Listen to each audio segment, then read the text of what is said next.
தேவனுக்கு மகிமை உண்டாவதாக. நேற்றும் இன்றும் என்றும் மாறாத இயேசு கிறிஸ்துவின் இனிய நாமத்தினால் உங்கள் அனைவரையும் நான் வாழ்த்துகிறேன். இன்றைய தேவ செய்தி யோசேப்பின் சரித்திரம். யாக்கோபு என்னும் நாமம் கொண்ட தன் தகப்பனால் யோசேப்பு அதிகமாக நேசிக்கப்பட்டான். தன் சகோதரர்கள் அனைவரிலும் அதிகமாக தன் தகப்பனாகிய யாக்கோபு நேசித்தார் என்று எழுதப்பட்டிருக்கிறது. இதனால் யாக்கோபின் பிள்ளைகள் யோசேப்பின் மேல் பொறாமை கொண்டார்கள். இதுவுமல்லாமல் யோசேப்பு தான் கண்ட சொப்பனங்களை தன் சகோதரருக்கு சொல்லினபடியினால் அவனை அவர்கள் அதிகமாக பகைத்தார்கள். யோசேப்பு தன் சகோதரர்கள் ஆடுகளை மேய்த்து கொண்டிருக்கும் போது அந்த சந்தர்ப்பத்திலே அவர்களை விசாரிக்கும்படியாக தகப்பன் மூலமாக அனுப்பப்படுகிறார். அந்த சந்தர்ப்பத்திலே அவன் சகோதரர்கள் அவனை கொலை செய்ய வேண்டும் என்று எத்தனித்தார்கள். இவைகளை ஆதியாகமம் 37ஆம் அதிகாரத்திலே நாம் காணலாம். இதற்கு ஆணிவேரும் மூளை காரணமாக இருந்தவர் சிமியோன். இதனால் தான் சிமியோனை பிற்காலத்திலே யோசேப்பு அவர் கட்டி வைத்ததாக நாம் காண்கிறோம். ஆனால் ரூபன் தம்பியை தப்புவிக்க வேண்டும் என்றிருந்தால் யூதாவோ அவன் மேல் கை போடக்கூடாது என்று வெளிப்படுத்துகிறார். யோசேப்பு 20 காசு வெள்ளி காசுக்கு அவர் சகோதரர்களால் விற்கப்பட்டார் என்று எழுதப்பட்டிருக்கிறது. போத்திபாரின் வீட்டிலே யோசேப்பு தனக்கு வந்த சோதனையிலே அவன் தேவனுக்கு முன்பாக ஜெயம் பெற்றான் என்று நாம் காண்கிறோம். எனவே இந்த பாவத்தை செய்வது எப்படி என்ற கேள்வியை யோசேப்பு எழுப்புகிறார். அது மாத்திரமல்ல, கண்ணோடு உடன்படிக்கை பண்ணின நான் ஒரு கன்னியை நினைப்பது எப்படி, பாவத்துக்கு மறித்த நான் அதிலே பிழைப்பது எப்படி என்ற கேள்விகள் தான் ஜெய ஜீவியத்தின் சத்தியமாக இருக்கிறது. ஆனாலும் அநியாயமாய் நியாயம் தீர்க்கப்பட்டு சிறைச்சாலைக்குள் கொண்டு செல்லப்பட்டதாக நாம் காண்கிறோம். சிறைச்சாலையிலே பானபாத்திரக்காரன் சுயம்பாகியின் தலைவன் என்ற 2 குற்றவாளிகளின் மத்தியிலே யோசேப்பு குற்றமற்றவனாக காட்சியளிக்கிறான். இவர்கள் இருவரும் இயேசுவின் வலது இடது பக்கத்தில் அறையப்பட்ட கல்லர்களுக்கு ஒப்பனையாக இருக்கிறார்கள். பானபாத்திரக்காரன் திரும்பவும் விடுவிக்கப்பட்டான். ஆனால் சுயம்பாகியின் தலைவனும் தூக்கிலிடப்பட்டான். ஒரு கள்ளன் ரட்சிக்கப்பட்டான், மற்றொரு கள்ளன் நியாயம் தீர்க்கப்பட்டான். பார்வோன் கண்ட சொப்பனத்துக்கு சரியாக விளக்கத்தை யோசேப்பு கொடுத்தபடியினால், அதாவது 7 வருட செழிப்பு 7 வருட பஞ்சம் என்ற விளக்கத்தை யோசேப்பு பார்வோனுக்கு சொன்ன இடத்திலே பார்வோன் யோசேப்பை எகிப்து தேசம் முழுவதற்கும் அதிகாரியாக்கினார்.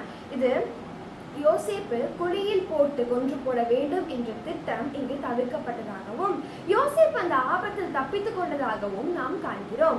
ஏரோது இயேசுவை கொலை செய்ய வேண்டும் என்ற திட்டத்திலே 2 வயதுக்குட்பட்ட குழந்தைகள் கொல்லப்பட்ட இடத்திலே இயேசு கொல்லப்படாதபடிக்கு அவர் எகிப்துக்கு கொண்டு போகப்பட்டார். போத்திபாரின் வீட்டில் தனக்கு வந்த சோதனையை யோசேப்பு ஜெயித்தது போல இயேசுவும் பிசாசு மூலமாக தனக்கு வந்த 3 சோதனைகளிலும் அவர் ஜெயித்தார். யோசேப்பு சிறைச்சாலையிலிருந்து விடுதலையாக்கப்பட்டது போல இயேசுவும் சிலுவையிலே வெற்றி சிறந்தார். யோசேப்பை அனைவரும் தொண்டனித்து வணங்க வேண்டும் என்று பார்வோன் கட்டளையிட்டது போல இயேசுவையும் வானோர் பூதலத்தோர் பூமியின் கீழானோர் அனைவரும் வணங்க வேண்டும் என்ற கட்டளை பிறப்பிக்கப்பட்டது. யோசேப்பின் பரிசுத்தமான வாழ்க்கை இயேசுவுக்கு நிழலாட்டமாக இருக்கிறது. பஞ்சகாலத்திலே யோசேப்பு தன் சகோதரர்கள் தனக்கு செய்த தீமைக்கு பதிலடி கொடுத்தார். அதாவது யோசேப்பு நடத்தின நாடகம் அவன் உடன் பிறந்த சகோதரர்களை கசக்கி பிழிந்தது போல் இருந்தது. பின்னாட்களில் யோசேப்பு சகோதரை அன்பு கொண்ட இடத்திலே எவ்வளவு பட்சமாய் பேசினாலும் அந்த நாடகத்தை நிவர்த்தி செய்யக்கூடாத இடத்திலே அது காட்சியளிக்கிறது. யோசேப்பு தீமையினாலே வெல்ல வேண்டும் என்ற நிலையிலே செயல்பட்டான். தீமையை நன்மையினாலே வெல்ல வேண்டும் என்ற நிலையில் யோசேப்பு செயல்படவில்லை. யோசேப்பின் கடின இருதயத்தை யூதாவினால் மட்டும்தான் அதை உடைக்க முடிந்தது. அவன் சத்தமிட்டால்தான் இப்பொழுது நீங்கள் அல்ல, தேவனே இதை செய்தார் என்று ஆதியாகமம் 45ஆம் அதிகாரத்தின் 8ஆம் வசனத்திலே யோசேப்பு சொன்னதாக நாம் காண்கிறோம். அதை முதலாவது சொல்லியிருந்தால் நன்மையினாலே வென்றிருக்கலாம். ஆனால் யோசேப்பின் சகோதரர்கள் அப்பொழுதே உணர்வடைந்து அல்லது யோசேப்போடு ஒப்புரவாக்கப்பட்டிருப்பார்கள். ஆனால் யோசேப்பு அப்படி செய்யவில்லை. ஆதியாகமம் 5ஆம் அதிகாரத்திலே அவர்கள் பயந்த நிலையிலே தங்களை அடிமைகள் என்று யோசேப்பிடத்தில் கொடுக்கிறதை நாம் காண்கிறோம். யோசேப்பு அவர்களுக்கு முன்பாக அழுது நீங்கள் பயப்பட வேண்டாம் என்று சொன்னதாகவும் நாம் காண்கிறோம்.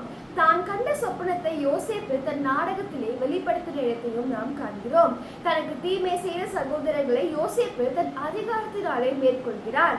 யோசேப்பின் இருதயமும் அவன் சகோதரர்களின் இருதயமும் சரியாக இணையவில்லை. ஆனால் நம்முடைய பாவங்களுக்காக கிறிஸ்து மரித்தபடியினாலே அந்த அன்பு அவரை நம்மோடு இணைக்கிறது. நான் உயர்த்தப்படும் போது என் ஜனங்களை இழுத்துக் கொள்வேன் என்று ஆண்டவர் சொல்லுகிறார். தேவ அன்பிலே மற்றவர்களை நாம் நம்மோடு இணைக்க வேண்டும். நம்முடைய அதிகாரத்திலே நாம் மற்றவர்களை சரிப்படுத்த முடியாது. யாக்கோபுடைய குடும்பம் முழுவதும் யோசேப்பு மூலமாக எகிப்துக்கு கொண்டு போகப்பட்டது. யூதாவின் முதல் தலைமுறையும் எகிப்துக்கு கொண்டு போகப்பட்டதாக ஆதியாகமம் 46ஆம் அதிகாரத்திலே நாம் காணலாம். தீமையை தீமையினாலே வெல்லாதபடிக்கு தீமையை நன்மையினாலே நாம் வெல்வோம். யோசேப்பை போல நாம் குழியிலிருந்து தப்பித்துக் கொள்வோம். யோசேப்பை போல எப்படி என்று பாவத்தை ஜெயிப்போம். யோசேப்பை போல சிறைச்சாலையை மேற்கொள்வோம். யோசேப்பை போல ஆளுகையை அடைந்து கொள்வோம். கர்த்தர் உங்களை ஆசீர்வதிப்பாராக. தேவனுக்கு மகிமை உண்டாவதாக.